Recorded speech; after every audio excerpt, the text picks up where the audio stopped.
Hello Agape Hub family, ndagushuje aho uri hose unkunda ukurikira ibiganiro byanjye, usharinga video zanjye, uzilikinga, ndagushimiye cyane. Abantu rero bandeba bankunda batajya bakanda subscribe, abo bantu nabahagurukiye. Niba ukunda video zanjye, niba hari icyo zikungura, utarakora subscribe, ndagusaba ukore subscribe kugira ngo zijye zikugeraho mu buryo bworoshye kenshi, kandi channel yacu ikomeze no kuzamuka. Iyo mbona abantu bankurikira ari benshi, bari kugenda baba benshi, biranshimisha nanjye nkabona ko mba ntari kuruhira ubusa, mba ndi gukora ibintu abantu bifite icyo byubaka kuri society. Rero niba utarakora subscribe, niba video zanjye hari uzikunda, jya ukora like, niba unakoze video ntuyikunde, habaho dislike and like, simbizi ko ibaho, ariko uba ugomba kunshyigikira. Niba uri umusubscriber wanjye, uba ugomba kubinyereka koko. Rero ntabatindiye, uyu munsi hari ibintu nateguye nshaka kubaganiriza cyangwa kubasangiza. Hari ibibazo uba utagomba kubaza umuntu, cyane cyane umuntu mutari inshuti cyane, mutamenyeranye cyane. Hari ibibazo batagomba kubaza. Niba unkurikira, niba uri Agape Hub family, hari ibibazo ukwiye kureka kujya ubaza abantu kubw'impamvu runaka, kuko abantu bose ntabwo bafata ibintu kimwe, kandi hari ibintu batabaza. Rero icyambere nateguye utagomba kubaza umuntu. Ikintu cyambere utagomba kubaza umuntu: ufite imyaka ingahe? Kubaza umuntu ufite imyaka ingahe.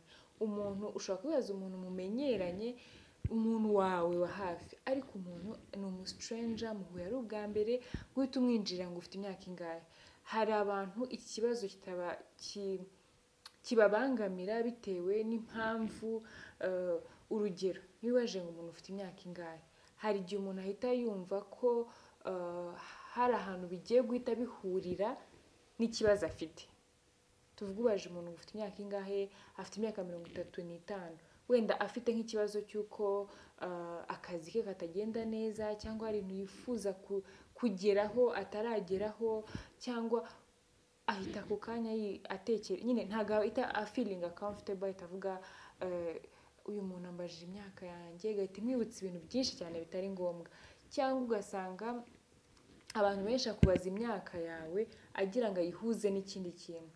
Hari nk'abantu akubaza ngo ufite imyaka ingahe, 30, 30 nta mugabo, 30 nta mugore, 30, nyine ugasanga buri gihe umuntu ugiye kukubaza imyaka yawe mutamenyeranye ahita abihuza n'ikindi kintu wowe utakumva neza. Hari abantu rero badakunda gusharinga ibintu nk'ibyo, adakunda kuvuga imyaka ye. Rero iki ni ikibazo tugomba kwitondera igihe tugiye kubaza umuntu ikintu, cyane cyane tutamenyeranye. Icya kabiri, iki ngiki ndakibwira abatante bacu n'abandi bantu nk'abo ngabo: uzakora ubukwe ryari?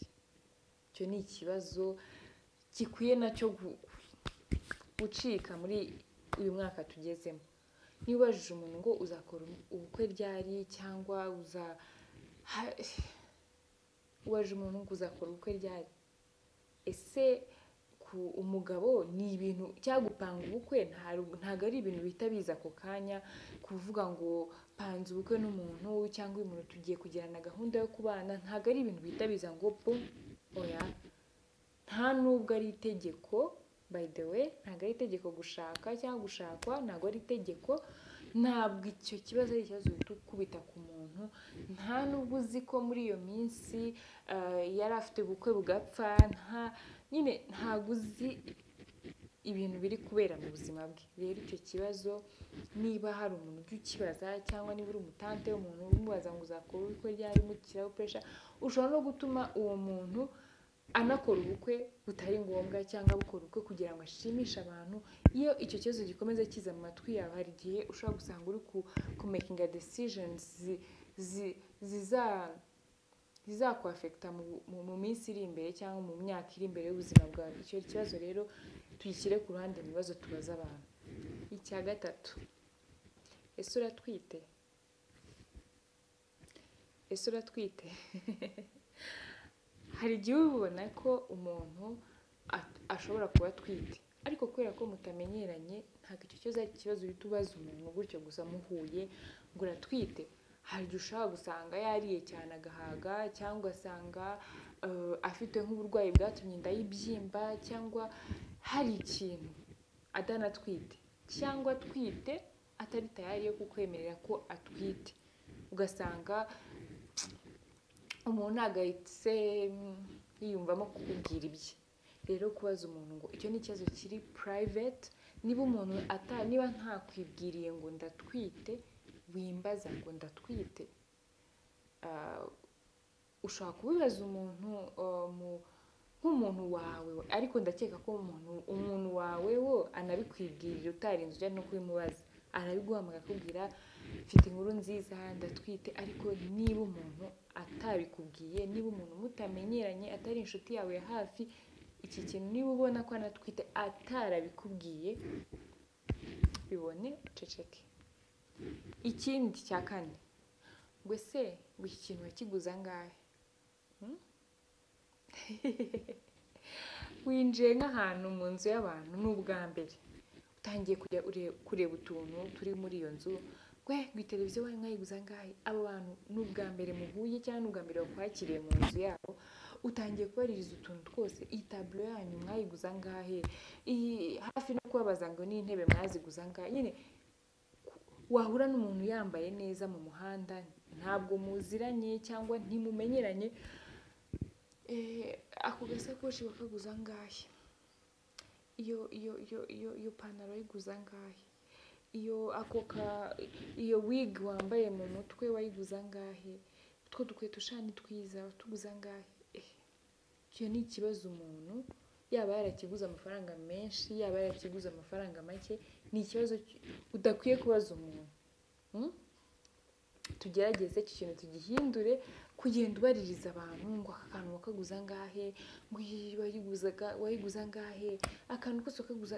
Ibyo ni ibintu bigaragaza biri cheap.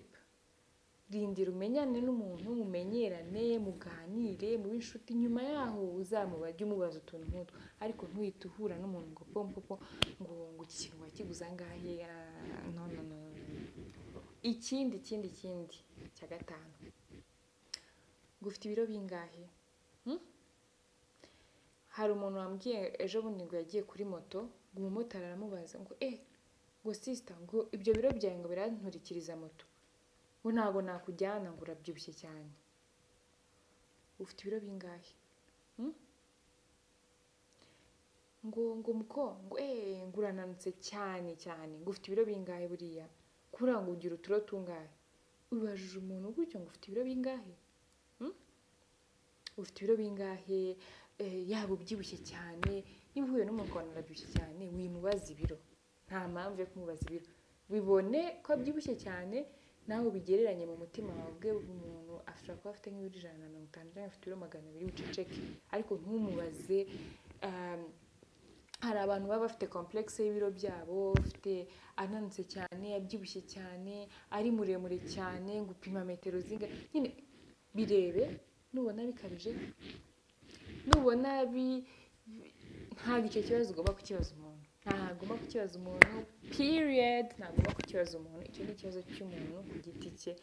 Ni igisubizo ugomba kumenya, ntabwo icyo bakibaza umuntu. Ikindi cya gatandatu, kwese ngo ukora iki ukora iki kijyanye na wize amashuri angahe? Uhuye n'umuntu n'ubwa mbere, wenda muhuriye n'ahantu wagiye kuri date, cyangwa uhuye n'umuhungu, uhuye n'umukobwa, murahuye, ikintu kibazo cya mbere umubaza ngo ukora iki, nkora iki, nkora mu mufuka, nkora mu mufuka y'abantu. Ntabwo icyo kibazo ari ikibazo uhita ubaza umuntu, ahita akenshi icyo kibazo kigaragara nk'aho ushaka kumezura agaciro k'umuntu bitewe n'akazi akora, cyangwa bitewe n'uburyo yinjizamo, cyangwa bitewe n'amashuri afite. Niba uhuye n'umuntu ibyo ari byose, niba muri bwicare mukaganira iminota 30 cyangwa isaha cyangwa amasaha 2, hari ukuntu uri bumenye cyangwa uri bukimubazemo ukuntu uri bumenye icyo akora cyangwa n'amashuri yize. Ariko ntabwo icyo kibazo ari ikibazo ubaza stranger. Banza umenyane n'umuntu. Uhuye n'umuntu mu muhanda utangira ngo ukora iki, wize amashuri angahe? No, icyo ni ikibazo udahita ubaza umuntu wenda ntiyize, wenda cyangwa ntiyize ariko bimutera ikibazo kuba atarize, cyangwa akazi akora ntagahita akabwira umuntu uwo ari we wese, cyangwa akazi akora ntago ari proud yako muri ibyo bihe, cyangwa yabuze akazi, cyangwa icyo ntabwo ari ikibazo uhita uhura n'umuntu ngo ukora iki. Icyo kintu tukikosoreho. Sinzi iyi point ukuntu muyumva, bimbwireho muri comment ukuntu yumva, numva ukuntu nawe uyumva. Ikindi kibazo kitari ngombwa, kubaza umuntu ngo ufite abana. Uhuye n'umuntu ako kanya, uhuye n'umuntu urabona ko wenda ashobora kuba ari umumama cyangwa ari umupapa, ugahita umubaza ngo ufite abana, cyangwa ufite abana bangahe, cyangwa uhuye n'umuntu muherukana kera mukiri urubyiruko, wisumura ngo ngo umaze kugira abana bangahe, atabikwibwiriye. Ntabwo icyo kibazo ugomba kukibaza umuntu. Ikindi kibazo nanone, ngo ese ayo maherena wambaye cyangwa ako kantu wambaye mu ijosi ni zahabu, ni pure gold, ni zahabu y'ukuri cyangwa ni silver y'ukuri? Ugihurira n'umuntu, iyo ni zahabu, kuyo mpeta wambaye ngo ni zahabu. Icyo kibazo gicike gicike. Birebe, niba uzi kubireba birebe, uceceke, ariko ntuhite ubaza umuntu ngo utwo duherena ngo ni zahabu. Oya, ntabwo ari zahabu. None wose ugenda ute nusanga atari zahabu? Icyo kibazo. Ikindi cya 9, ngo se gukora akazi wabonye cyangwa kari akazi ukora baguhemba angahe? Urashaka kumenya salary y'umuntu ngo bigende gute? Oya, icyo kibazo nacyo ntabwo ari ikibazo kiri ngombwa. Kumenya umuntu ukuntu yinjiza kuri ya business, iriya soko watsindiye baguhaye angahe? Iriya business yawe winjiza buriya nkangahe ra? Nko mu kwezi kari aka business kawe kakwinjiriza angahe? Kari akazi ka felicitation, wabonye akazi, buriya se baguhemba angahe?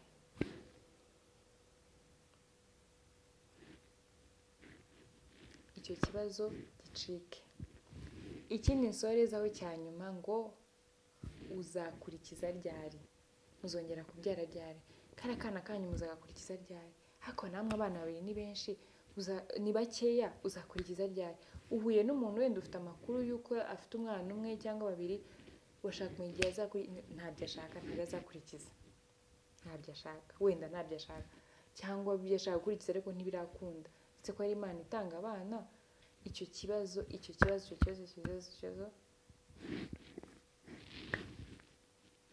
So yeah guys, nibyo nari nabateguriye. Murabizi ko mbahereza utuntu tw'ubwenge, tunatwo n'utuntu tw'ubwenge. Ubyiteho, niba wari usanzwe ubaza abantu ibintu nk'ibi ngibi, bicike cyane ko turi mu mpera z'umwaka, nabyo ubishyire mu bintu umwaka utaha uvuga ngo ibi bibazo ntago bizongera. Niba kandi hari abantu bagiye babikubaza ukumva ntago ari byiza, menya ko hari uburyo abantu bashobora kubihinduramo, cyangwa ujye unagira nawe inama abantu ko ibyo bibazo bitari ngombwa rwose. So mwakoze cyane abankurikiye, abankunda, subscribe, bye.